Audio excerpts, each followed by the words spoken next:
Good evening and welcome to our regular council meeting for Wednesday, March the 26th. Welcome to council and staff and members of the public who are here tonight. We've got a great meeting, a couple of really interesting delegations. I'd like to let you know, first of all, that this meeting is being live streamed and it will form part of the record. And thank you to those who are joining us online. And also, if you could please, if you have your cell phone on you, if you could please put it on silent so it won't disturb us during the meeting. And to let you know that all public comments made during the meeting are audio and video recorded and shall form part of the public record. And more information can be found from the clerk's office about the town's retention bylaw. And now I'd ask for Councillor Zanella if she would please deliver our land acknowledgement. The town of Innisfil acknowledges that the town of Innisfil is situated on treaty land that is steeped in rich Indigenous history. The town also acknowledges that the land is the traditional territories of the First Peoples of Turtle Island and is shared between the Anishinaabe peoples of Bosalea First Nation, Chippewas of Rama First Nation, and Chippewas of Georgina Island First Nation, and we thank them for generations of stewardship. This meeting place is still the home to many Indigenous people, and as settlers, we are grateful to have the opportunity to work on this land. The town acknowledges the forced sacrifices that are the foundation of Canadian society today. We are dedicated to honoring Indigenous history and culture and committed to moving forward in the spirit of reconciliation and respect with all First Nation, Métis, and Inuit. Thank you, Councillor Zanella. Now I'll ask the clerk's office if there was anyone who signed up for open forum this evening. Thank you, Mayor Dolan. No, we have no one signed up this evening. Thank you. Then we'll go to item 3, which is the approval of the agenda. We have a delegation that's been added. So there'll be 3 delegations this evening, and mover and a seconder, please, to approve the agenda. Moved by Councillor Waters and seconded by Councillor Richardson. All those in favor? That is carried. Next, I'll ask members of council if they have any declarations of pecuniary or conflict of interest on tonight's agenda. Seeing none, if one becomes apparent to you during our conversations, please let us know at that time.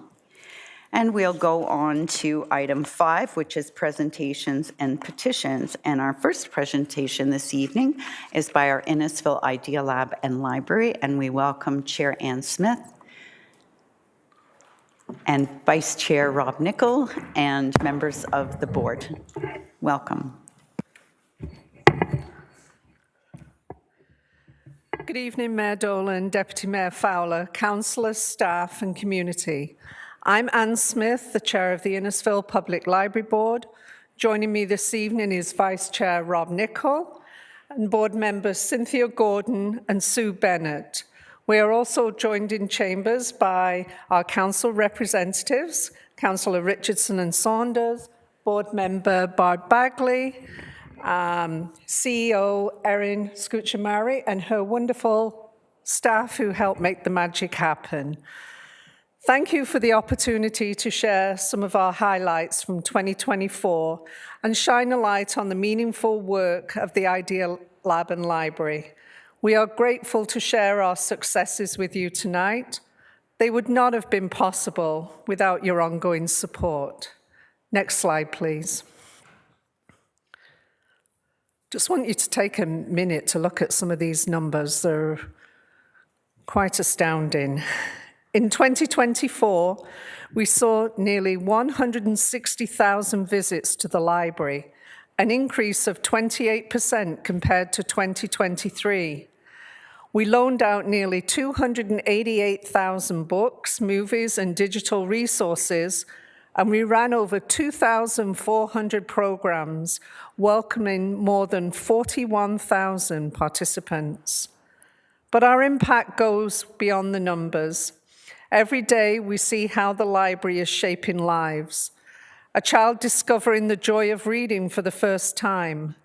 A job seeker gaining the digital skills they need to secure employment.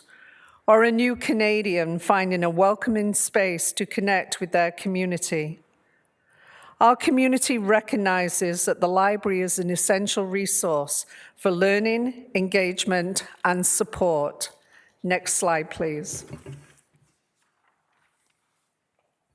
If you've ever walked into the library on a weekday morning, you've seen literacy in action. Songs, stories, and little ones clapping along, completely captivated.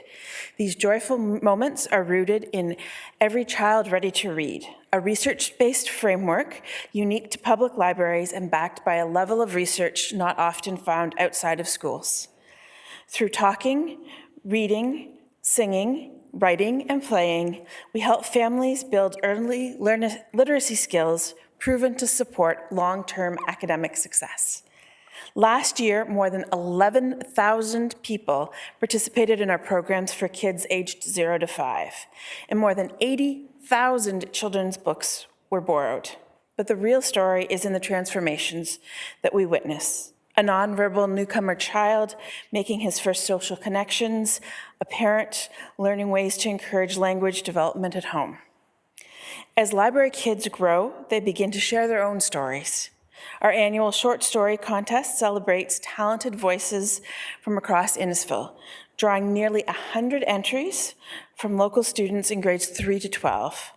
The stories are judged by published authors. Last year's judge, author and former physicist Aaron Brown, visited local schools and spoke to over 1,600 students. It's an experience that builds confidence and leaves us certain that we're witnessing future authors in the making. Just a few steps away, you might find a different kind of literacy in action. In the Hack Lab, a 4-year-old might be learning to use a mouse in a mini Make-It, or a tween experimenting with 3D design. For adults and seniors, our tech classes help people navigate online safely, connect with family, or build confidence with digital tools. One resident told us that moving to Innisfil was the best decision that she had ever made, and that the library played a life-changing role in her retirement, helping her make friends and find new interests. We support literacy at every stage, whether it's reading your first word or sending your first email. The library is here to help you grow. Next slide, please.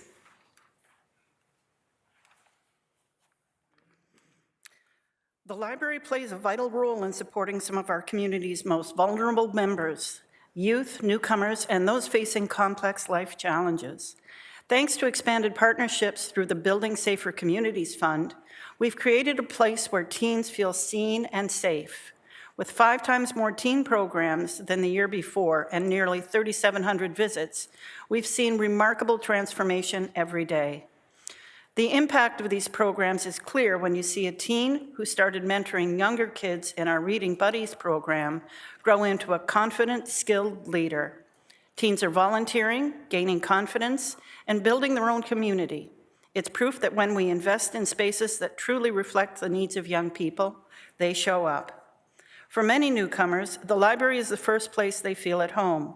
Through partnerships with YMCA Newcomer Services, CFS Counseling and Wellbeing, the Ethnic Mosaic Alliance, we offer conversation circles, support groups, and cultural celebrations.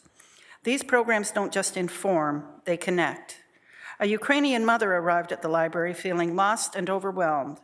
With support from library staff, she connected with financial aid, secured childcare, and accessed vital social services through our partners.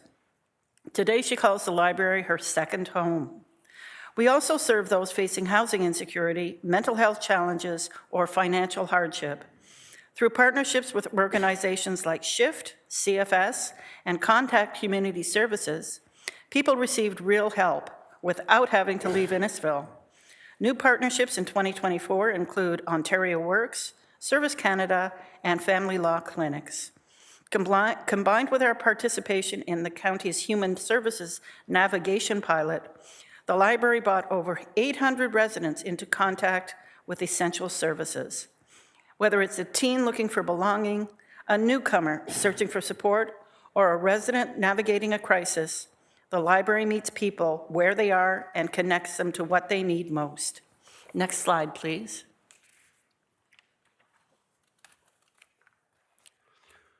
We run events that spark interest, celebrate culture, and bring people together. And we don't do it alone. Many of our best events happen through strong partnerships with local groups. In 2024, over 6,400 people took part in events at the library. Just to highlight a few, MakerFest marked its 10th anniversary. We launched Comic Fest, which was a huge hit. CD Saturday, which is returning this weekend, with the Innisfil Seed Library, has taught people around about growing food and sustainability. Radiant Roots, created with Making Change, highlighted Black culture and entrepreneurship. The Rotary Gingerbread Contest has been a favorite holiday tradition, and the Arts Council's Art Show and Sale gave local artists a platform to share their work. Then there's Friday mornings, when the library fills with music. The community-led Song Circle brings about 75 people together each week. Some come to perform, some to watch, and some just to feel part of something. But it's more than just music. It's about the sense of belonging and the community that forms around it. These events show how the library is more than a place. It's an experience shaped by a community. Next slide, please. And that experience continues when the library is a place where people meet, learn, and feel connected. We make spaces that are open, inviting, and built for community. Last year, we received a Main Street Community Activator grant for the Innisfil AI project, which is a program that supports high-impact placemaking projects that seek to revitalize neighborhoods and reimagine public spaces as vibrant and inclusive places that work for everyone. We worked with local artists to turn Innisfil Beach Road businesses into a public art gallery. The project invited the community to share discussions about technology, creativity, and the future of art, and AI.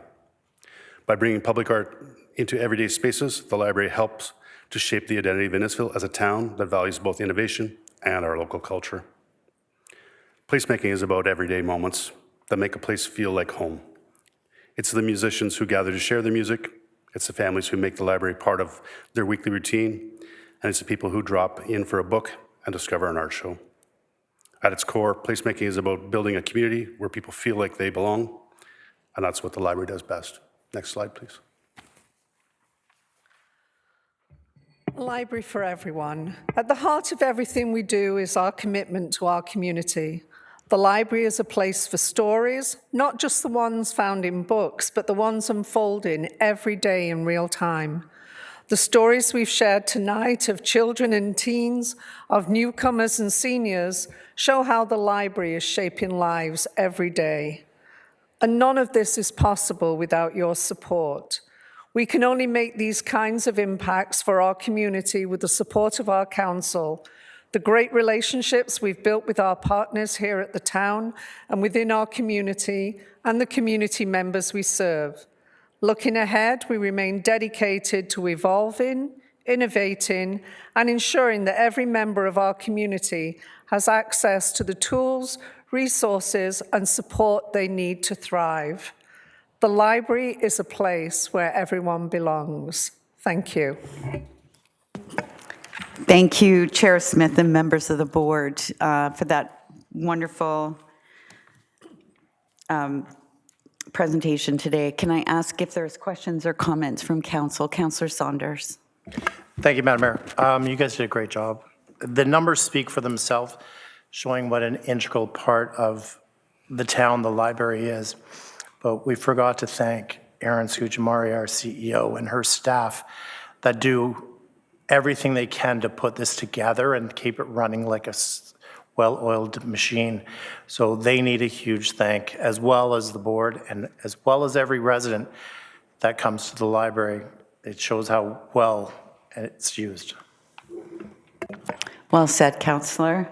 Other comments or questions?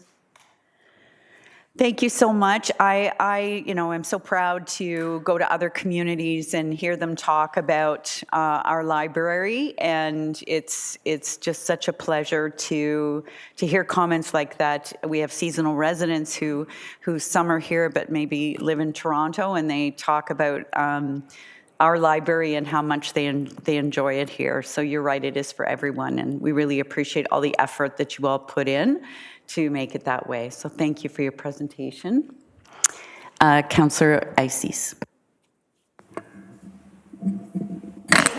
Thank you, Worship. And yeah, I would echo the comments from fellow council members. I was particularly happy to see the involvement of teens through volunteer hours. I'm just wondering if you could give us a sense of what are involved with those hours when they are at the library, and is there room for more if the need was there? Absolutely. Thank you, Councillor Icey. So through the mayor to yourself, there are lots of different opportunities that we have for teen volunteering, anything from doing book or movie reviews to coming in to clean toys or help with programming. We do have them listed on our website, or if anyone comes into the branch, our staff are happy to help them. And it's just as easy as filling out an application form. Good idea. Thank you so much for that. Seeing no other questions or comments, can I ask for a mover and a seconder, please, to receive the annual update? Moved by Councillor Saunders and seconded by Councillor Richardson. All those in favor? That is carried. Thank you so much again for being here. We have another presentation this evening, and we'd like to welcome Eric Hanna, I'm sorry if I've said that right, Eric, from Stevenson Memorial Hospital to bring an update from the hospital. Whenever you're ready, Eric. Not that one. I could try.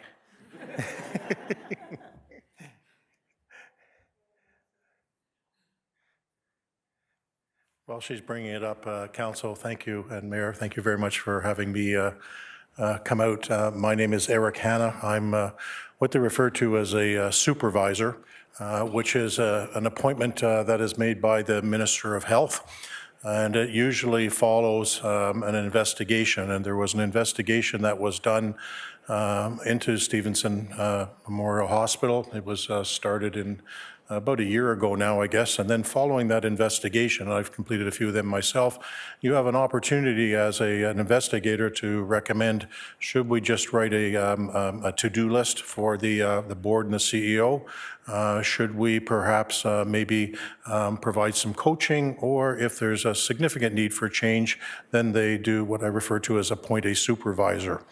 And so in the case of Stevenson, the findings then of Janice Scott, and I think many of you will have known Janice, I've worked for her for many years as well, or worked with her, they recommended that you put in a supervisor. And that's an appointment that's done by the Minister of Health, and I was asked to undertake that. As I mentioned to a number of you, and people say, what's your background? And I say to people, I'm a failed healthcare retiree. I've tried to retire twice, and every time I get partway down and living a life at the cottage, then I get a call and said, Eric, there's another small hospital out there that needs some help. Okay, fine, I'll do one more. So I'm back into Stevenson to give some help. I've spent 35 years in healthcare, the last 14 of which were hospital CEO, one in Arnprior and another one in Campbellford. And certainly what I can tell you is that the challenges that Stevenson is facing is not unusual compared to many, many hospitals that are out there right now. Regrettably, some of the approaches that they took to address some of the challenges didn't work. So it's not as if there's anything unique, it's just really what do we need to do to move forward. And as I mentioned to a few of you as well, the first hospital I started working at in 1987-88 was the Royal Vic up on, at that point in time, it was Ross Street. And people would say to me as well, so you know the area up here? And I said, well, I was only here for a year and a half. But then my wife reminded me when I was driving over here from Alliston, she said, Eric, do you not remember? We bought property in Innisfil. And I go, really? And she said, yeah, remember? In Churchill. I said, oh, I forgot about that. And we'd bought, I don't know, 1 or 2 acre lot in a subdivision. And then I got asked to leave Barrie and go down to accept another position down in Whitby Hospital. And so we had to get out of that deal. But I could have been a resident of Innisfil. I was this close. But it's great to be back here. And as I mentioned to the mayor, while I enjoy retirement most of the time, I miss the people. I miss having a chance to come and talk to councils like yourselves and tell us what we are doing to make a healthier community. And you folks are the ones that you hear about it as much as I do where I am.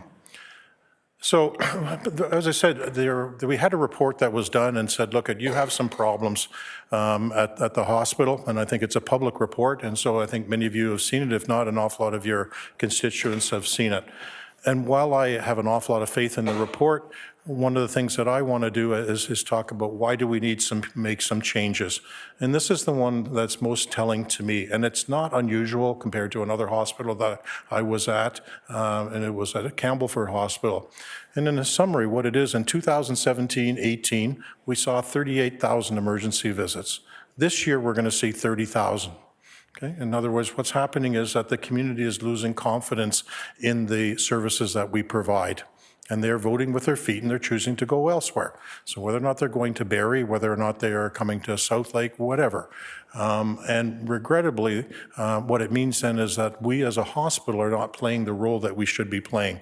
Many of these people that are choosing to go to other hospitals are what I refer to as lower acuity levels. They should be seen locally. They don't need to be into the emergency department in Barrie, for example. They should be treated locally. But for some reason or other, they are choosing to go elsewhere. And I can tell you some of the reasons why, and that's some of the things that we are going to trying to fix. So for example, on Sunday, I guess it was, this past week, we had one of the worst nights in the emergency department where we had 3 people come in a motor vehicle crash. 3 of them had to be airlifted down to Toronto. We had another person come in with what we refer to as vital signs absence, i.e. they had to be transferred out. And we had another couple of people who came in as well that were in significant depression and significant trauma that they had to be transferred out. So we had 9 people that had to be transferred out of that emergency department within 2 hours. It was just unheard of. And so here we are, a wee little hospital trying to do what we can, but we can't necessarily do it with the way we are configured right now. I was going to follow you guys and say next slide, but no, that's me. So when we come to introduce some of the changes, and I think that's one of the reasons why I want to be here to be in front of you to tell you how am I making sure that we're making the right changes that are there. So I've been at the hospital now for 6 months, and we've done staff forums. I go around, I talk to staff members that are there, et cetera, and just say, this isn't about Janice Scott's report who said these things have to be done. This is about what do you think has to be done. So we've had those various meetings with the staff, with the physicians. We've had 3 town hall meetings as well that we've gone out to various communities to talk about what we can do. I'm looking now at some of the patient complaints and compliments that come in. And I also set up what I refer to as a community advisory council. So these are 9 members of the service catchment area, and they are providing advice to me. And you may wonder, why is that the case? Because one of the things that happens when you become supervisor, you also become the board of directors as well. And so therefore then, now I could have left the board in place, but they decided that that it'd be better just to allow me to come in and proceed with the actions that need to happen. And so we established then this community advisory council. So it's not just me that is coming up with these ideas, but it's more important to validate them with various individuals. Oops, this way. Okay. So some of the things that we're really focused on right now then is quality of care improvements. And so we've been making investments in staffing and in other things. And a couple of examples would be that we've added a new emergency department offload nurse. So this would be to make sure that we could get the ambulances out as quickly as possible. Whereas if we didn't do that, the ambulances might be there for half an hour waiting before they could see a nurse or see a physician to be able to allow them to move on. We've added a respiratory therapist 24 hours a day. We now also have security 24 hours a day. And these are things that the staff are saying investments had to be there so that they could provide the best care that they possibly could do. We've also started to strengthen the partnerships with both South Lake and RVH. And we've recently, for example, have gone to Barrie, and they are now going to be providing some human resource support. They're doing some quality management, some staff education. And the other thing that we've done as well is that we've started to really invest in the staff education, wound care, arrhythmia testing, for example. There's a whole bunch of certification that has to happen for nurses as well. One of the things that I found that's very interesting, and it may be the same that you would find even in your municipalities in terms of your workforce. When we look at our workforce right now at our hospital, 30% of the people that are there have been at the hospital for less than 3 years. And these are just fresh graduates. And so these are people who are saying, I just got out of school, I need now to have ongoing mentoring. And one of the things that will happen then if you don't provide that ongoing mentoring with staff education, people will leave and they'll go off to Barrie and South Lake. So people will say, well, you don't have enough nurses. Well, we had the nurses, but they left. So now we're doing the things that we need to do in order to keep them. So it's a long way to go, but it's certainly made a big difference in giving the confidence to the staff. And the other thing that's there as well is we've now started to make sure that we have chiefs of various departments, similar that you would have them here in your staff. Many of the chiefs didn't get the appropriate training as well. So it's kind of like saying to a nurse or a physician and saying, you're the next man up, okay, you're now chief. What does that mean? Well, now you have to start monitoring quality. What does that mean? What does it mean then I have to deal with performance issues with physicians? How do I do that? So those type of things weren't there, and as a result then certain things then were not running optimally.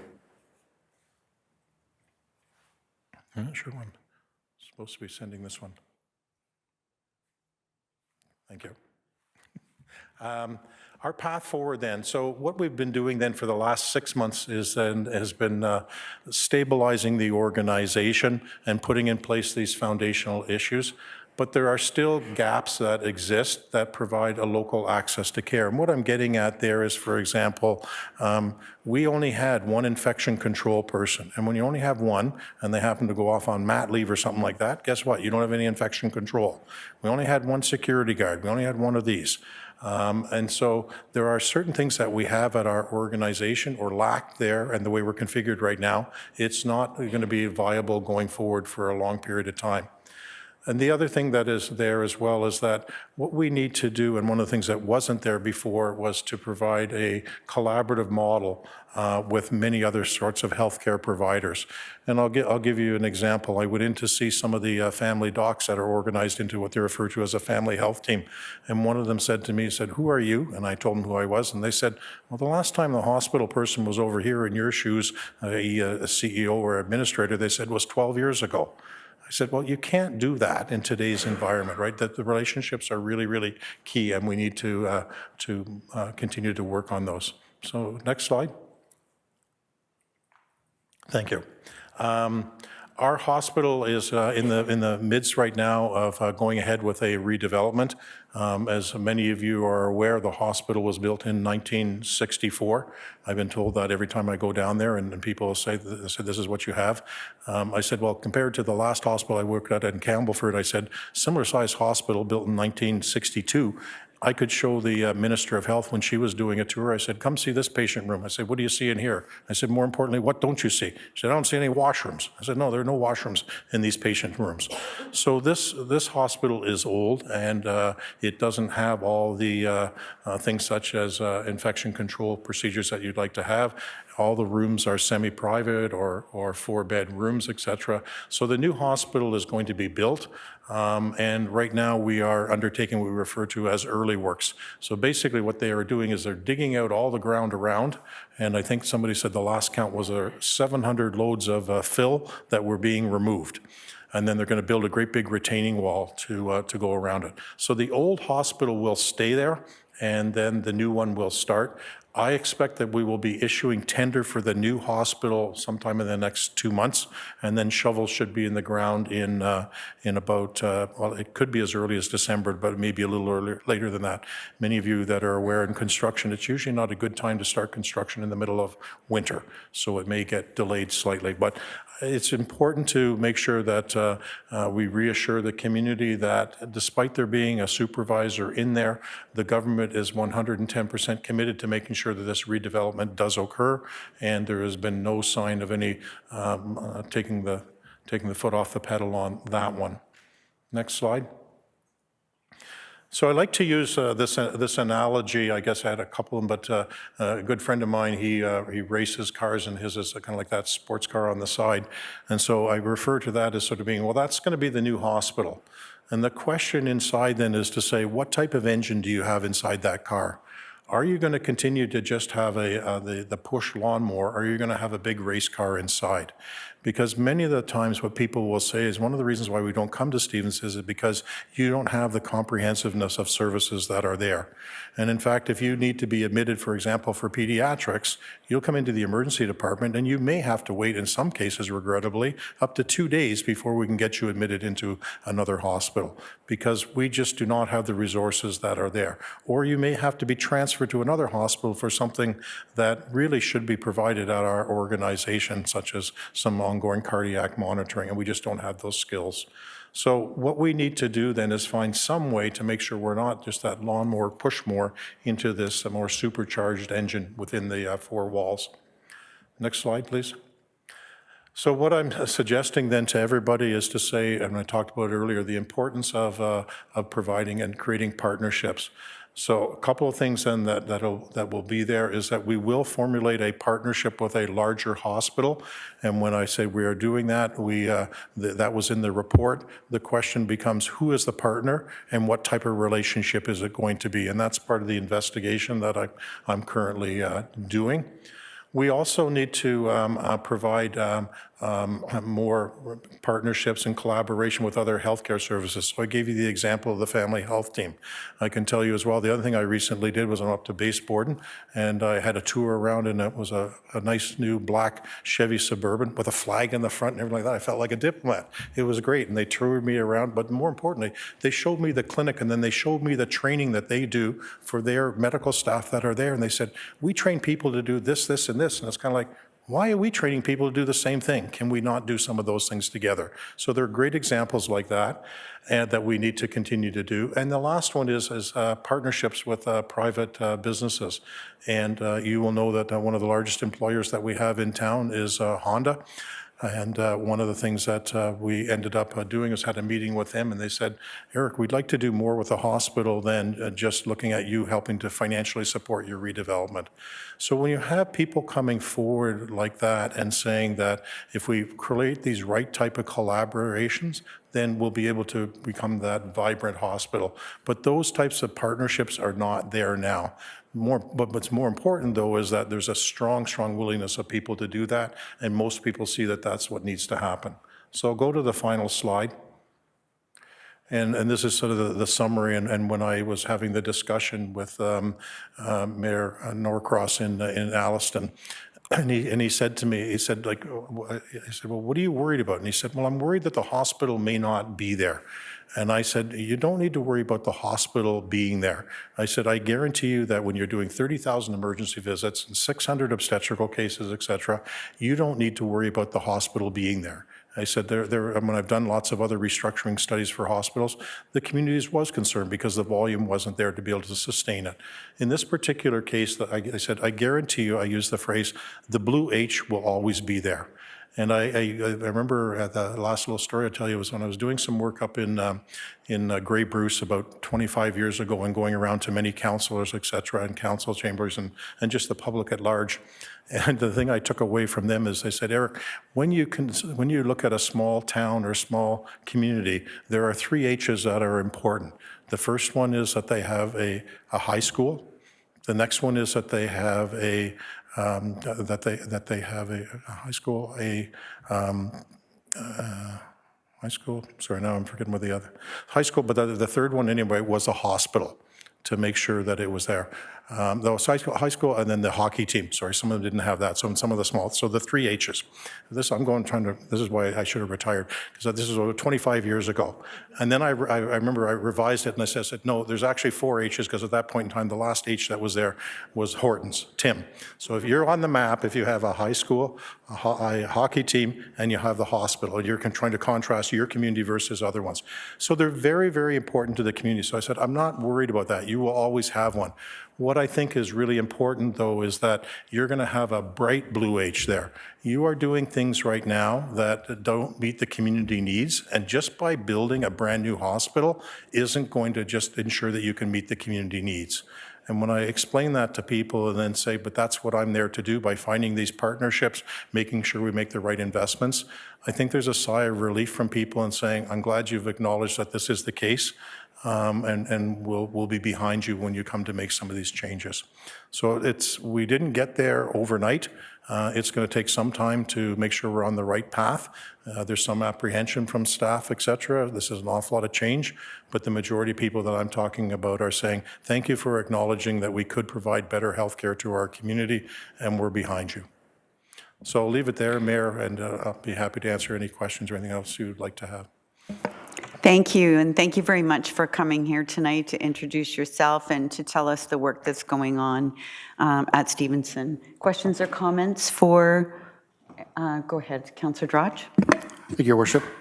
Thanks for the presentation. This is around the construction of the addition. Will the hospital remain open while that Yes. renovation's happening? Yep, the new hospital is, I think it's maybe 30 feet away from the existing one, so we'll be there. The only thing we're finding right now, what will not be open is we're losing an awful lot of parking spaces. So I know that will be a disruption for people. When it's all said and done, it'll be there. Other things such as the heliport is going to be relocated as well, and so it won't be disturbed as well. So no change that way. Any other questions or comments? Councillor Waters. Thank you, Your Worship. Thanks very much for the presentation. Nice to see some things progressing down there. My question is, will the old hospital remain once the new one is built, or will they demolish that one after they've built a new one? You guys always have one good question. I don't know. There's always one of those. I had the same thing in Campbellford. I'm not teasing there. The same thing in Campbellford when I went in there and I said to the council there, I said, okay, we've got the land now to build a new hospital. Good, and here's what it's going to be. It's going to be a hospital and nursing home and all this kind of stuff in the council. And then one of the councillors said, so what happens to the old hospital? I said, I'm trying to get the first one built.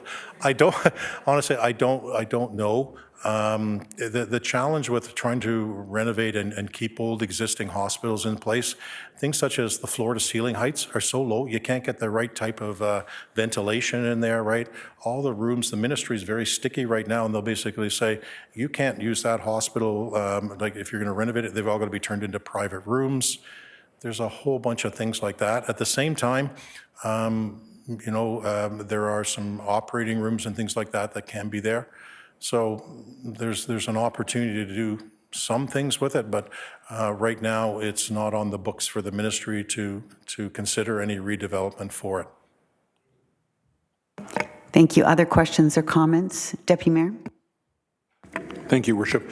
I was there for the groundbreaking when it occurred, and I've seen the plans that you have for the future, and I'm absolutely delighted with the services you're going to be improving upon, especially the emergency room, because that's the first point of contact for a lot of people. I'm really interested in seeing how the helipad gets built, because I've seen how it's got the platform out and it's above ground and everything else. So you're actually thinking into the future, forward thinking, which is really good, and I'm really impressed by what I've seen so far. So I wish you nothing but the best. Thank you for that. Councillor Ices? Thank you, Worship. Just a question. You started off by saying, when there's need, people do have a choice where they go for a hospital. Mm-hmm. Do you have a sense, like what percentage of your, I'll call them customers, are from Innisfil? The percentage from Innisfil? As I was mentioning to the mayor, the majority of the people from Innisfil are from the Cookstown area. It took me a little while to get that map sort of straightened out in my mind, so there is a fair number of people from there. I think over on this side of your geography, they're all going obviously up to Barrie. I didn't split it that way to look at Innisfil that way.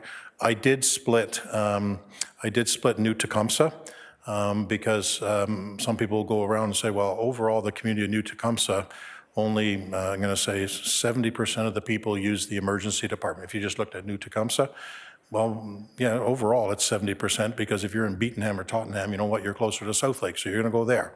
However, if you look at Alliston, it's 90% of the people who need an emergency department went to Stevenson. So it really, and I'm sure I'd find the same thing if I took Innisfil and said, let's look at Cookstown and see where those folks go versus here. It just depends, and the only way you can do that is if you can look at it by postal codes.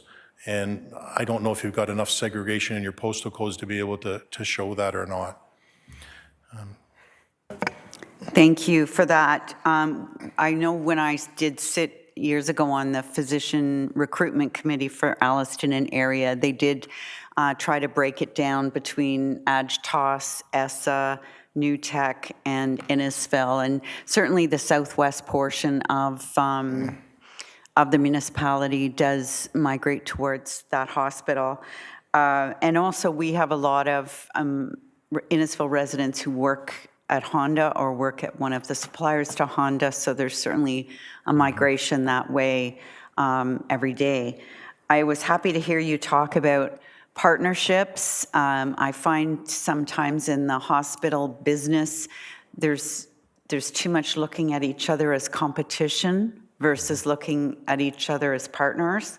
And certainly, like the large regional hospitals like Royal Victoria or South Lake need the smaller hospitals to, look after the patients that don't need the acute services of the larger hospitals. So we can't have one without the other. So I'm very happy to hear that type of approach, because it's refreshing. And you get 2 thumbs up from the mayor of New Tecumseh. He thinks you're doing great things there, so I thought I should let you know that. And as far as H's go, we've got our share of Tim Hortons. We did get a hockey team. Good. A few years ago. They're called the Innisfil Spartans, and they're going to be taking on the Alliston Hornets from time to time.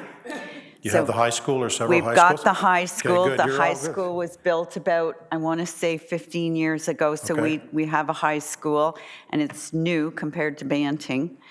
And the only thing we don't have is the big blue H, but we're working on that too. I heard about that, yes. I know. We're working on our South Campus, and we're well on our way. So thank you again for your time, for being here tonight, and for giving us that update of what's happening at Stevenson. Much appreciated. Thanks. I'd be glad to come back, give them a further update. Thank you again for the questions. Thank you. Thank you. So could I have a mover and a seconder, please, that the Stevenson Memorial Hospital update be received?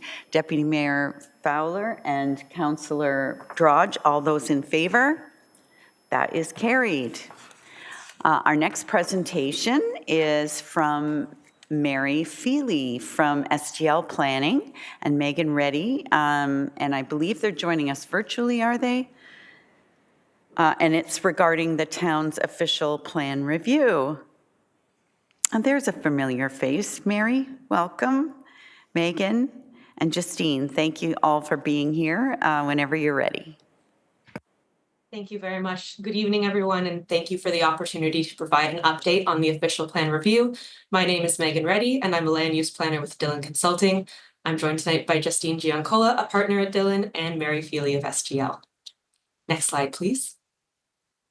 Our update tonight will cover the project background, key findings from our desktop analysis and reporting, settlement area boundary expansion, and project next steps. Next slide, please. For the purpose of the official plan review, the project is required to bring the town's 2018 official plan into alignment with the new provincial planning statement 2024. The review will establish the vision for the town up to the 2051 planning horizon and recognize changes to responsibilities for the county, conservation authorities, and the town.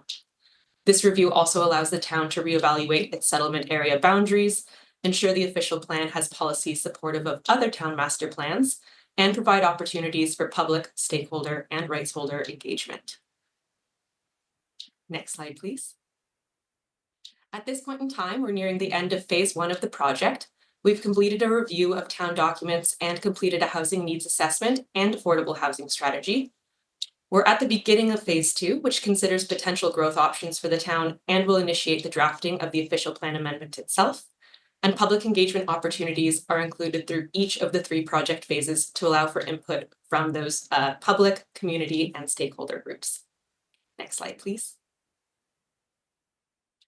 To date, we've completed a majority of phase 1 deliverables, including a background report that has identified needs, opportunities, and policy directions for the town official plan review. This report has been summarized through 6 executive summary briefs that provide key policy directions and recommendations. And at this time, we are continuing Indigenous engagement and will have an engagement summary report available in the coming weeks. The report will describe the efforts and outcomes of engagement with regards to community vision and goals for the official plan to that 2051 planning horizon. Next slide, please. Moving into the executive summary briefs, the first theme, How We Grow, explores directions for settlement area boundaries and ways to align the official plan with the town-wide master servicing plan. Some of the key policy direction recommendations include implementing updated criteria and methodology for reviewing the settlement area boundary expansion options, acknowledging that there are previously council-approved criteria and we've updated them to reflect the new PPS 2024. Ensuring that existing and planned services are used to their fullest capacity, which promotes financial and environmental sustainability within the town, and considering whether regulatory style policies should remain in the official plan or be delegated to the community planning permit bylaw to reduce duplication of policy statements. The next theme, How We Move, explores policy direction with regards to transportation. Key directions here include updating the official plan to align road classifications with the Transportation Master Plan, emphasizing active transportation options and mobility accommodations for all ages and abilities, including recommendations from the traffic calming strategy in official plan policies, and including parking policies that respect the future needs of the community, including age-friendly parking standards and electric vehicle charging. Next slide, please.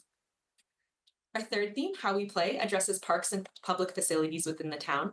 Under this theme, we recommend revising parkland dedication policies for new development, recognizing a change in the amount of parkland required, reclassifying parks from 5 categories to 6 to better recognize the types of parks within the town, including the Friday Harbor Resort Structure Plan and its mapping and the official plan and schedules to acknowledge it, promoting healthy transportation options such as active transportation and micromobility, and providing urban design guidance in alignment with the Simcoe County health policies. The theme of What We Protect considers natural heritage and agriculture within the town, and policy directions here include the incorporation of revised definitions from the PPS 2024, such as the new definition of significant and how that impacts significant wetlands within the town's boundaries, updating mapping to reflect current environmental data as gathered by the county, and ensuring that policies regarding stormwater management and climate change resilience are improved upon to make sure that town has the appropriate levers to make sure that development follows those. The Where We Live executive brief considers housing and complete communities, and as identified through the housing needs assessment, policy directions include meeting the demand for smaller housing units within the town, as there is a significant amount of the town's population that has 1 to 2% household sizes, expanding the diversity of housing options, such as multi-generational housing and supportive housing with wraparound supports, reducing policy barriers that can restrict relationships between the town, county, local organizations, and developers as it relates to housing, and again, providing supportive policies to make sure that infrastructure is used at its highest capacity. Finally, Where We Work considers the economic development and vibrancy of the town. Recommendations here include promoting agritourism and on-farm diversified uses, respecting the town's agricultural network by protecting prime agricultural uses, updating policies to reflect the new PPS definition of employment area and ensuring that these employment areas are preserved with adequate room available as the town continues to grow, and aligning the official plan to key sectors identified through the town's economic development strategic plan. I'll now hand it over to Mary for the settlement area boundary expansion update. Thank you, Megan. Good evening, Council. As you're aware, there's been a number of settlement area boundary requests or SABE requests that have been received through the county's MCR process to date, totaling over 1,200 hectares of land being requested, whereas the county has identified approximately 70 hectares of land need in Innisfil. And landowners continue to have the opportunity to request that their lands be considered as part of Innisfil's growth options until April 9th, which is 2 weeks from now. To review and respond to these growth requests, Council endorsed growth evaluations criteria in 2021. Next slide. These criteria were recently updated to align with the 2024 PPS and reordered to develop a systematic review methodology that follows a 2-step screening process. And the first screening process consists of 6 mandatory criteria around need, servicing, and location, including being adjacent to a settlement boundary, outside of specialty crop area, and outside of the greenbelt lands. So any SABE requests that don't pass that mandatory first screening will be removed from further consideration. and those requests that do pass proceed to the second screening, which consists of 11 criteria that broadly fall under the categories of land use, smart servicing, agricultural impact, and natural heritage considerations. So each request will undergo qualitative and quantitative assessments to develop preferred growth management options that will feed into a future growth options report. And the benefit of this screening process is that it can be applied both during this official plan review as well as in the future following the adoption of the official plan for any future SABE requests received by the town. Back to you, Megan. Thank you, Mary. Our next steps in the project include the closure of our online survey questionnaire, which is currently hosted on the Get Involved Innisfil webpage and is closing tonight. So I encourage anyone who may be watching this and is interested to please complete that and participate in our phase 1 engagement. This will be followed by the preparation and distribution of that engagement summary. And finally, phase 2 is kicking off and will continue through July. We look forward to providing further updates as we prepare that growth options report and draft official plan amendment. And we ask that those interested follow along on the project page to be further involved in our consultation. Thank you. Thank you very much for that update. Just for council, we've got a staff report for information on tonight's agenda, which is item D1. So if you had any questions, now would be the time to ask, or I'm sure Director Lee and Mr. Carrera could answer as well. So questions or comments for the presenters? Councillor Waters. Thank you, Worship. When the municipal comprehensive review came through, Innisfil only required, I think it was 104 hectares of property to accommodate our population until 2051. And I was quite proud of that because I don't think any other municipality required so little land to accommodate the population that we had coming up. So the 34 extra settlements or developments that are being requested kind of strikes at the heart of that, because we go from 104 hectares to 1,269 hectares, which is a 10-fold increase. So I'm quite concerned about that. I doubt very much all of them will get in, so there is that piece. But my question is around that it says in criteria number 2 that if land will make, so it says if the developments being requested will put us in excess of the capacity of the lands that we already have, or the population we have, then they wouldn't pass this piece. So right now, all of our growth is planned for the Orbit and Alcona North.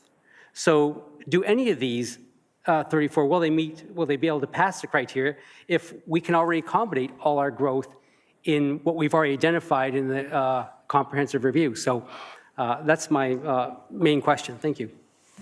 I'll go to Director Lee with that question. Thank you, Mayor Dolan. Through you to Councillor Waters. It's a fairly long answer because there's a number of things that have changed since the MCR process was undertaken. So we do have a new provincial planning statement that came into effect in 2024. And that planning statement, as the team has spoken to, there are a number of changes in the policies that apply to consideration of settlement area boundary expansions. And so the criteria that Council established in 2021 has been updated to reflect that. One of the components that's in there is it speaks to existing or planned infrastructure. So while there may not be servicing available to some of those areas, if there's planned infrastructure, they would meet certain criterias. But we're looking at that 104 hectares. We also have to look at the fact that there's a policy change that was incorporated in this planning statement that speaks to the fact that MZO lands are to be considered in addition to any population projections that were in place. So the 104 hectares was based on the land needs assessment that was done, that was based on a population projection of 84,450 people for Innisfil and an employment projection that the orbit as an MZO actually is in addition to those requirements. So we have to evaluate all of that through this process, and we're going to be looking at all of those requests or any requests that come in before April 9th to look at that planning statement criteria, look at the areas where requests have been made, look at the current settlement areas and where it can be serviced appropriately, whether that's water, wastewater, stormwater, transportation, and where the appropriate locations for expansion should be considered now with existing infrastructure or plan to ensure infrastructure can be there in the future. Thank you. And you answered my second question was around the MZO, because I don't think, I think the total orbit was in that original numbers, but now it's an addition to. So that answered that second question. So thank you very much. Thank you. Deputy Mayor? Thank you, Your Worship. I'm looking at the map and I see all the requests come in. And I'm curious about one particular thing. I know that we're expanding water sewer westbound along to the highway and down to the employment lands, and then there's talk of it going north along Yonge Street up to unlock Stroud. Are we looking at anything along the 20th Side Road moving forward to fill in the spaces there that are currently being looked at for potential growth, commercial or otherwise? So Mayor Dolan, if I can, through Deputy Mayor Fowler, I don't think the intent of tonight was to actually go into each of those SABE requests and the details we're looking at. What I would say more holistically is that the evaluation criteria and the approach being taken by the town in collaboration with In-Services is really looking at the In-Services master plan update that is almost completed and the official plan review process and evaluating where is infrastructure planned or existing, where are those expansions to be going, and can they then accommodate growth, whether that's Alcona, Cookstown, Stroud. So we're looking at all of the requests, and based on that, where is it appropriate to actually allow that growth? That will then shape future capital plans for the town in terms of infrastructure that's required and In-Services in terms of their future capital plans. So as opposed to specifics tonight, really that's the holistic approach we're taking and looking at any of the settlement area boundary expansions.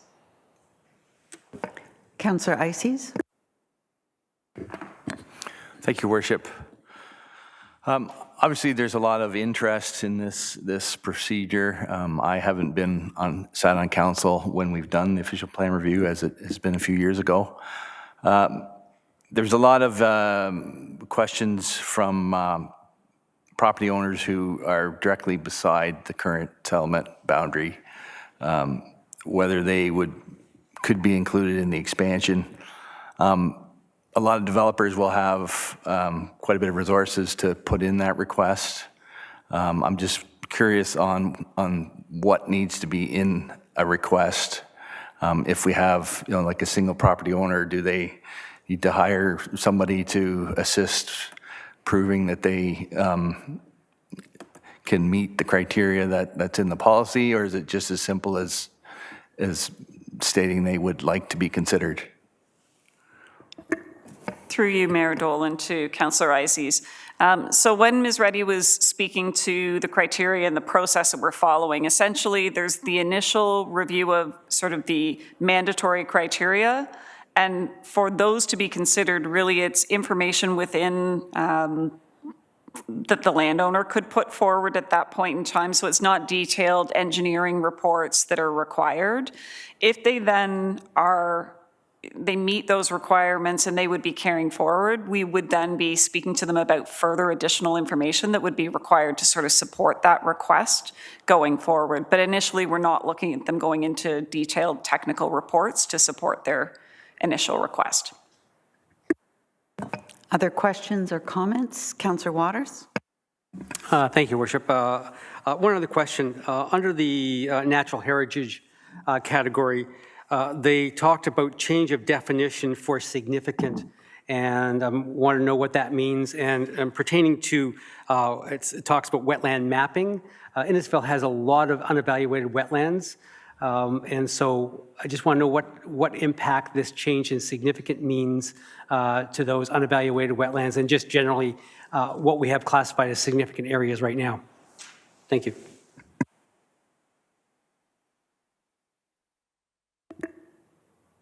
Not sure if Ms. Reddy was wanting to respond to that or whether she'd like me to do that.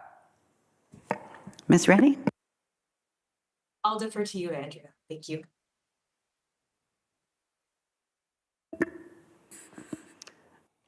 So Councillor Waters, essentially, the change in the definition looks at the type of wetland features, woodland features that are considered significant.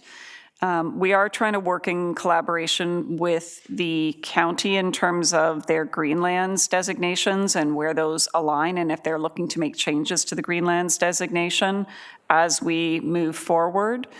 So we are looking to try and more accurately reflect the areas of significant woodland and wetland features. I will have to confirm in terms of the unevaluated wetlands, what category of those actually fit within that new significant definition. They would, as I recall. Yeah, they would be included as part of that evaluation. Thank you. Other questions or comments? Seeing none, I just had a couple. So I was really glad to see in services on the technical advisory committee, because you can designate all the land you want, but if you don't have servicing there, it's not going to matter. I'm interested how much of the MCR work that the county did that has been incorporated into this, like, are most of the settlement area boundary expansion requests ones that were brought to the county whenever that was, before their duties changed? And on that note, what exactly is the role of the county now? Thank you, Mayor Dolan. A couple of great questions there. So in terms of the slides and the presentation, the 34 SABE requests, as we're calling them, were ones that were received through the county MCR process. I know a lot of acronyms, my apology, Municipal Comprehensive Review process. So those were a starting point. If the town has other inquiries that have been received, we've been trying to let them know to check the Get Involved page and the information and make their request, hence why we were speaking to that tonight, that we're giving people until April 9th. So those 34 are specifically from that county process. In terms of the role the county plays, the county continues to be a land use authority. They are the approver of our official plans, continued at this point in time. So they do have an active role as part of the Technical Advisory Committee. Unless there is a change from the province, they would be required, should council approve the official plan update, they are still the approval authority for that decision. And they would also need to, at the same time, do a county official plan amendment to reflect those settlement boundary expansions that we've proposed in the county official plan. So we're working very closely with the county team in terms of aligning those processes. And that's something they're doing in New Tecumseh as well. So we're following a similar process to what's being done elsewhere.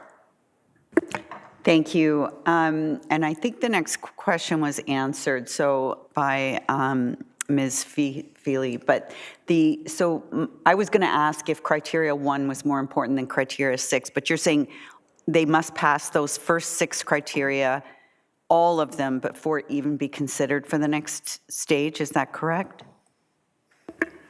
That is correct, yes. Thank you. And then my final question was regarding the Friday Harbor piece, so bringing that into the official plan. So the population of Friday Harbor currently isn't included in our population numbers, if I'm correct, because it was considered a resort, and so it wasn't part of our numbers, residential. So is that the idea, is to bring that in because we changed and allow now full-time residential there? Is it the intention to bring that into like our population numbers?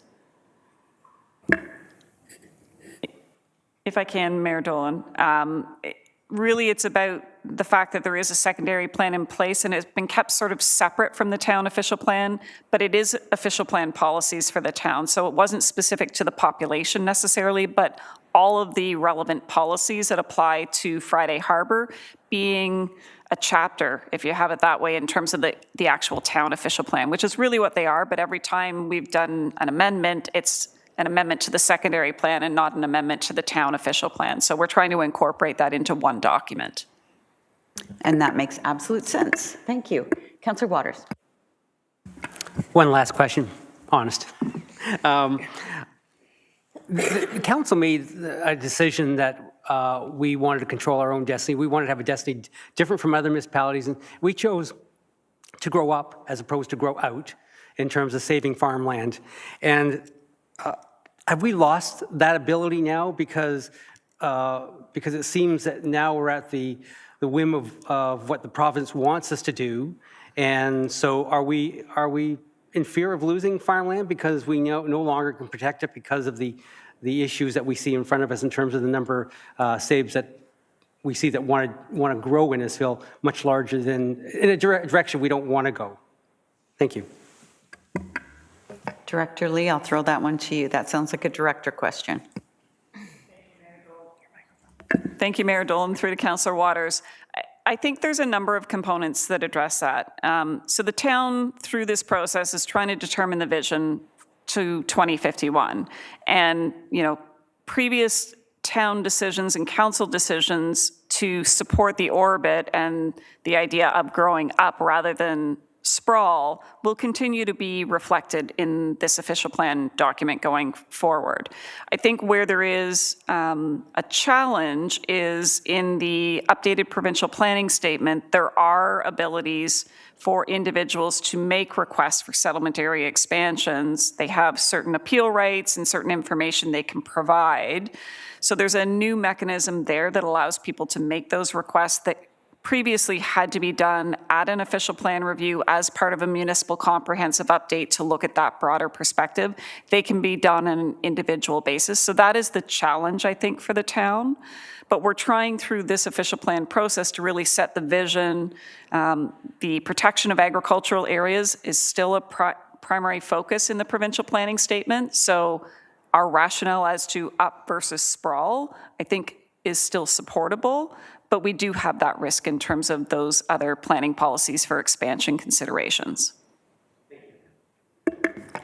Thank you. Any other questions or comments? Seeing none, I want to thank the team from SGL and Dylan for being here with us tonight. Thank you very much for the presentation. And I'll ask for a mover and a seconder, please, to receive the delegation regarding staff report D1, the official plan review status update. Councillor Constantine, Councillor Ices, all those in favor? That's carried. That takes us to item 7 this evening. Thank you very much. And that is our place for our representatives on council who've been appointed by council to sit on other boards and associations or conservation authorities to give us an update on the work that they've been doing since the last meeting. Councillor Richardson. On Monday, we had our library board meeting, and we got to hear from Justin Love, the manager of senior literacy programs. He talked about some of the programs that they offer: the Tech Help, Senior Make It projects, Tech Talk, GarageBand, and Google Earth, and it was a really great presentation. Thank you for that. Councillor Waters. Thank you, Your Worship. Although the committee doesn't exist yet, we're hoping one will is the Innisfil Sustainability Committee. Originally, we had an earlier deadline in terms of submitting your name to sit on the committee. We've extended that to April 3rd. So if you're interested in helping Innisfil, the town, and the community define what's important in terms of sustainability and environmental issues, I encourage you to put your name forward. We're looking for 9 hardworking Innisfil residents to help us move that committee forward. So April 3rd is the new deadline. So please, if you thought you missed it, you still have a few more days to do that. Thank you. Thank you for that, Councillor Waters. And I don't want you to scare any people away by saying hardworking. It's a committee of council and an advisory committee, and you'll have lots of support from staff. But really looking for passionate people who care about sustainability and the environment and care about our lake and care about all those things, and really encourage people who just want to dip their toes into municipal governance to please come and put your name forward for this wonderful committee. Councillor Saunders. Thank you, Madam Mayor. Coming soon, the Innisfil Accessibility Committee, we have lost one of our members. We lost him. They resigned. And starting Monday, March 31st, we will be accepting applications on the town website for a new person to join our board. And it's a fun committee because we get to go into the schools and with the kids, teach them all about the accessibility and stuff like that. And it's a really fun committee to be on. Thank you, Councillor. And I think we'd be remiss in not thanking Rod Boynton or the former councillor for his service. And if you'll let us know if there's going to be any kind of a celebration. Thank you. Deputy Mayor. Thank you, Worship. I don't know if anyone's been paying attention to the news, written and CTV, over the past 24 hours, but there was a situation that arose at County Council this week. Normally, when we go into committee of the whole, we ratify the decisions we make on the same night. However, with county, they delay it for 2 weeks, bring it back, and then we do a further debate on the topic, and then we eventually vote on it to ratify it. So we came up in the council meeting and the vote was put forth for the council composition to reduce it from 32 to 16 full-time, or 16 members and the full-time warden. Now, it was a heavy debate. It was about an hour and a half to 2 hours in length. And during that debate, an amendment was put forth to do away with the weighted voting system at the county level. Now, normally if we have a recorded vote, everyone has one vote per ward. The mayor and I have a vote each. But when it comes to county, what they do is if a recorded vote is requested, each municipality is entitled to a minimum of 3 votes plus 1 vote for each additional 2,000 electors above 5,000. Larger municipalities such as Bradford, West Gwillimbury, New Tecumseth, and Innisfil have more electorates and therefore are allotted more votes when council goes to a recorded vote. So in essence, Innisfil has 16 votes divided equally between the mayor and myself. Bradford has 14 divided between the mayor and the deputy mayor. Wasaga has 12. Collingwood has 11, where the mayor gets the additional vote compared to the deputy mayor, and so on. There was a request to have that as a recorded vote, which then put the weighted vote in process. So you're having a weighted vote to see if we can alter the bylaws to remove the weighted vote system from the county. Realistically, it came to a point that before the vote came up, the warden suggested we take a 15-minute break, after 2 hours of debate. So after the break, out of 36 members of county council, 17 opted to stay out of council chambers. They decided that they chose not to re-enter the council chambers.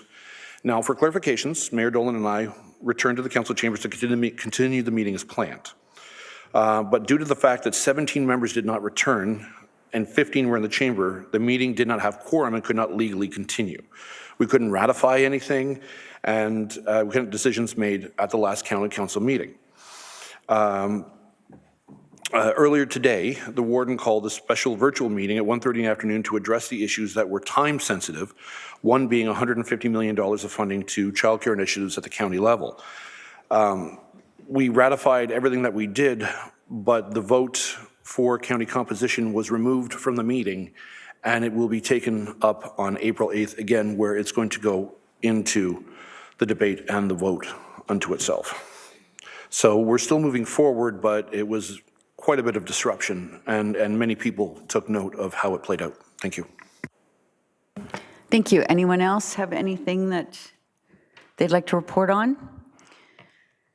So I had an AMO board meeting last week, Executive Committee of the Whole, and we had, in the Committee of the Whole, we had our Indigenous Reconciliation Action Plan update and strategy plan that we got to contribute to, and also an update about the Healthy Democracy Task Force.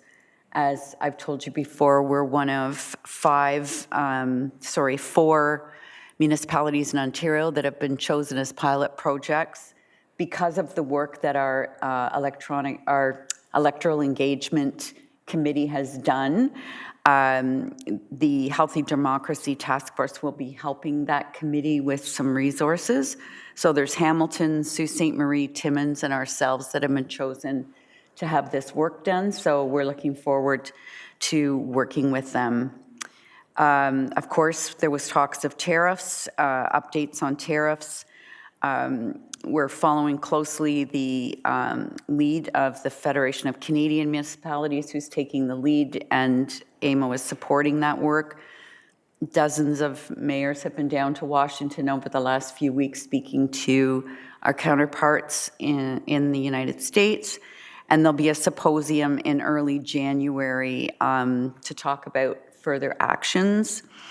I'll also take a moment to say that the Small Urban Municipal Conference will take place in Collingwood the end of April, and we'll have, the keynote speaker is an economist who was the former Deputy Minister of Finance from the Ontario government. Now he works for Oxford Economics, and he's going to be speaking to us on tariffs and giving us an update there as well.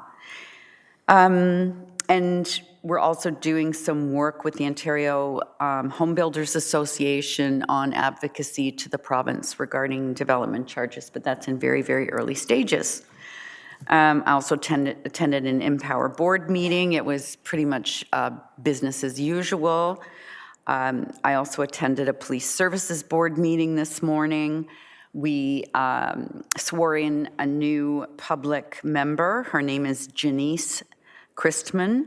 She is the member from Bradford West-Gwillimbury. It is their turn to have their public member appointed. We said fond farewell to Todd Canning, who is the Innisfil representative who's been on the board for a number of years and been extremely helpful to us. Todd's day job is with the York Region School Board, and he's works on collective bargaining, so he's very handy to have when we're doing our collective bargaining with the association. And he was vice chair and an excellent contributor to the board, and he'll very much be missed. We also, it was announced this week, our new selection, as you know, Deputy Chief Sutton is retiring, and we're going to be welcoming a new deputy chief. His name is Chris Landry. He was selected out of a large number of applicants and interviews that the board did. So Deputy Chief Designate Landry will have a swearing in. I don't believe a date has been set yet. And as we knew she would, Deputy Chief Sutton will be staying on a little bit longer to help him transition. And we're looking forward to him. He's a Bradford resident as well. He's coming from the OPP, but his family lives in Bradford. So we look forward to having the new Deputy Chief Landry join us. And those were all of the meetings that I had in the last 2 weeks. So we'll move on then to our consent list item, and we'll go through the list of items. And please, if council wants to ask questions, feel free, or if you want to pull an item to speak, you can do that as well. Or I mean, to revise the recommendation, you can do that as well. So A1 is the special council meeting minutes dated March the 11th. A2 is the council meeting minutes from March the 11th. B1 would be the Traffic Safety Advisory Committee meeting minutes from March 3rd. And the next is B2, which would be the Heritage Advisory Committee meeting minutes from March 6th. B3, the Innisfil Accessibility Advisory Committee meeting minutes from March 11th. C1, the Municipal Diversity Plan to the Police Services Board. C2, the reallocation of Facilities Capital Program funds. Questions or comments on that? There is none. And then we have D1, which we've been discussing, the Official Plan Review Status Update. D2, the Statement of Council Remuneration and Expenses for 2024.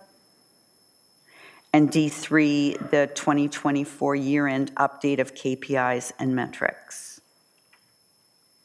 Can I just say great job on that report? It was really, really well done.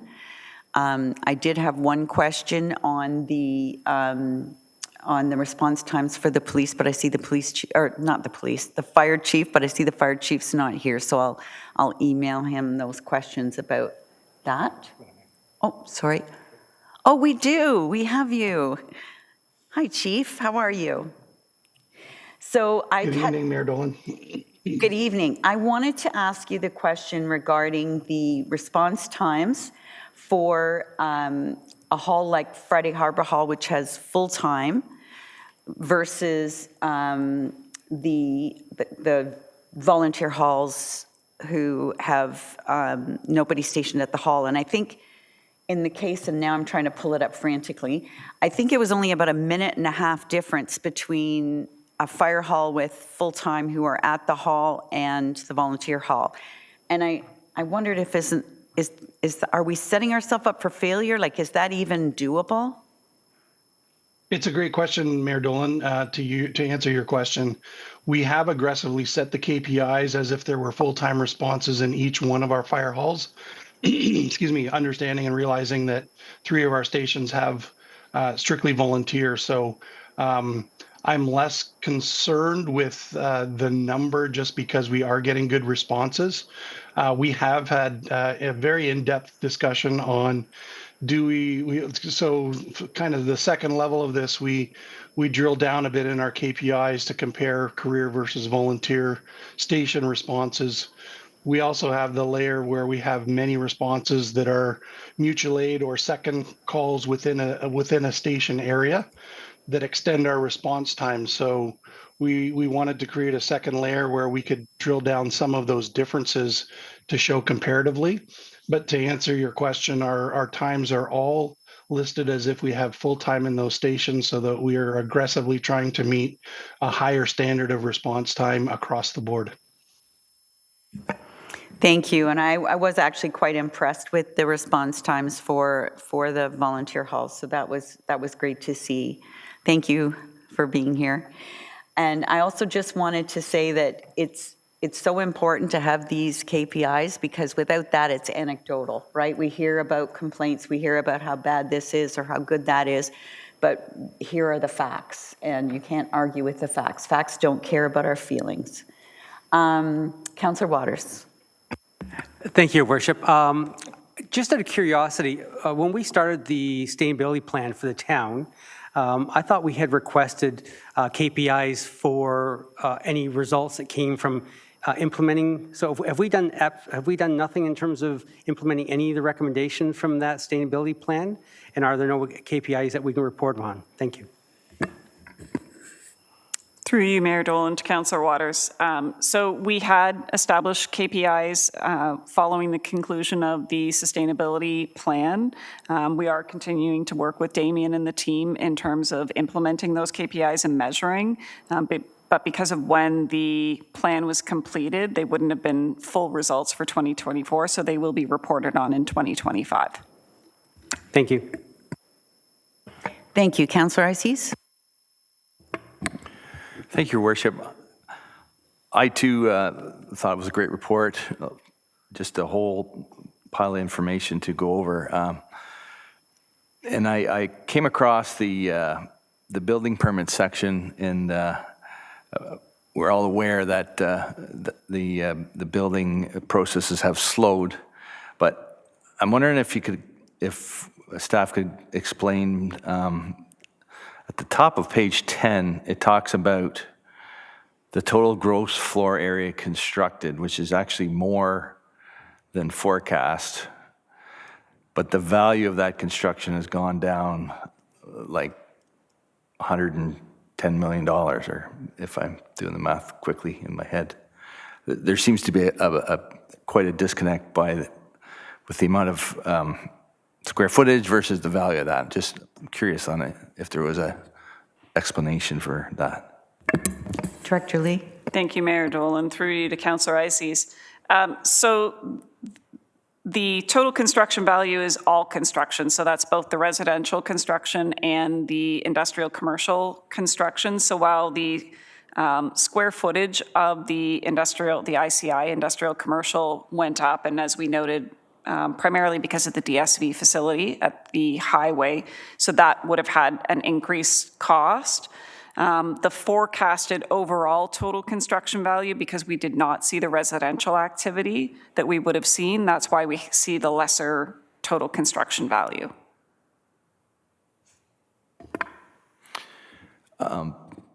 Just further follow-up, so the DSV facility that's in the third line there, the actual commercial square footage, is that number also in the total gross floor area constructed at the top? Through you, Mayor Dolan, that's correct. Okay, that explains it quite a bit then. So that it's quite a change in residential square footage that was constructed, that even more so if you look at it, taking the DSV figure out.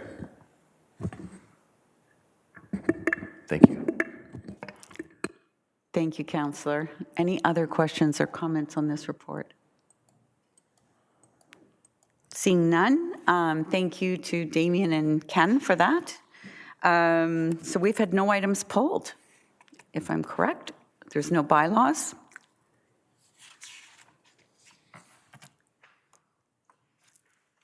Oh, sorry, I'm not done yet. I have a new agenda format here, and it's got me a little confused. So we have G1, a proclamation for Education and Sharing Day on April the 9th. No one wants to pull that. And H1 is the notice, motion for which notice has been given.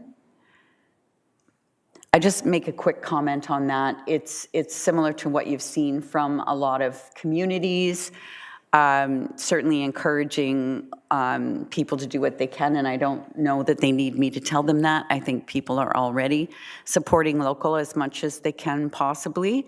The one item on here that is a bit, maybe you haven't seen as much as the fourth item, which is asking staff to look at our town's social media policy.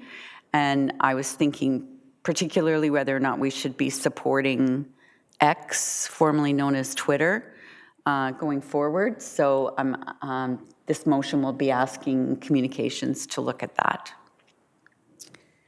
So seeing no one wants to pull that, then we go to the consent list. Continued. Mover and a seconder, please. Moved by Councillor Drodge, seconded by Councillor Waters. All those in favor? That is carried. Are there any notices of motion for this evening? Seeing none, we'll go to announcements. Councillor Ices. I have none, Your Worship. Thank you. Councillor Constantine has none. Councillor Richardson. I just want to remind everybody that this Saturday at Lakeshore, Innisfil ID 11 Lakeshore Branch is CD Saturday. It starts at 10 a.m. Thank you for that. Councillor Waters. Nothing to report. Councillor Zanella. Thank you. On April 2nd, the beginner line dance course, new one, will start at Lakeside Dance, and that's $69 per person for 4 weeks. And again, starts on April 2nd. Thank you. Thank you. Councillor, who's next? Councillor Saunders. Thanks. Youth Jarts is this Sunday at the Legion from 12 to 1:30. And it's free food with the it's free with the food bank donation. Thank you. Councillor Drodge. Thanks, Your Worship. Just one announcement. The Guildford Hall is putting off their third OG Bash on April 5th. The band we're having this time is Shoemaker Levy, and it's $50 a couple. If you want to inquire, it's guildfordhall@yahoo.ca. Thank you so much. Deputy Mayor. Thank you, Worship. We've been pretty busy for the past while. March 14th, Chabad Innisfil held its 2025 Purim event, which Andrea Kanjan and I attended. March 15th, there were many visitors to the Churchill's St. Patrick's Dinner at the Community Church. March 23rd, Councillor Constantine and I attended the Simcoe Engage and Empower with Dialogue inaugural Iftar dinner. We had many members of council or from various councils come, and John Broussard was there as well. Last night was the first of 2 family wellness nights held by the town of Innisfil. We're having another one tomorrow night at from 5:30 to 7:30 at Lake Simcoe Public School. I would recommend that everybody take 5-10 minutes, just walk through, see what resources you have available. It's for all ages, young, old. They have, it's incredible the resources we have here that we don't know to tap into. This coming Saturday, March 29th, is the 8th annual CD Saturday. Oh, apologies. All right. April 2nd, we have the flag raising for World Autism Day. And at Town Hall that night at 6 p.m., Ramadan celebration. April 15th, we have the Transit Master Plan Open House in Belle Ewart. On the 17th, we have the Transit Master Plan Open House at the Lakeshore Library. And on the 22nd, the Transit Master Plan is done via Zoom for those who cannot attend the previous 2. Thank you. Thank you very much. So I've just got a couple more. So the CAO and I participated in a webinar thanks to AMO last week. It was called the Mayor and CAO Relationship, Building for a Better Future, or Building on a Foundation of Success, I think was what it was called. So we had a bunch of participants asking us questions and how we work and who does what, and it was really, I thought it was, I've heard from a few of the people who were watching that they thought it was well done. Today I attended the Board of Trade in Toronto and participated on a panel regarding the Transportation Symposium. It was their 10th annual Transportation Symposium, and it was about our relationship with Uber, partnering with a ride-sharing partner. And it was really interesting to be there because some of the other participants were the CEO of the TTC, the CEO of the Chicago Transit Company, and the CEO of the Montreal Transit, and Innisfil. So it felt a bit surreal, but it was also really well attended. And they very much appreciated a perspective from a rural, small town community on how we deal with transit. On Monday evening, I attended, along with the Manager of Economic Development, the Cookstown Chamber Annual General Meeting, a small but mighty group that puts on a whole lot of events with very little resources. So they held their AGM, elected their new board, and we were there to congratulate them. And I know that our ECDEV committee is doing good work with them to help them with the supports they need from us. I know that tomorrow there'll be a group in Stroud. We'll be hosting the Warden's Stroud Curling tomorrow, so good luck to you curlers that are attending that.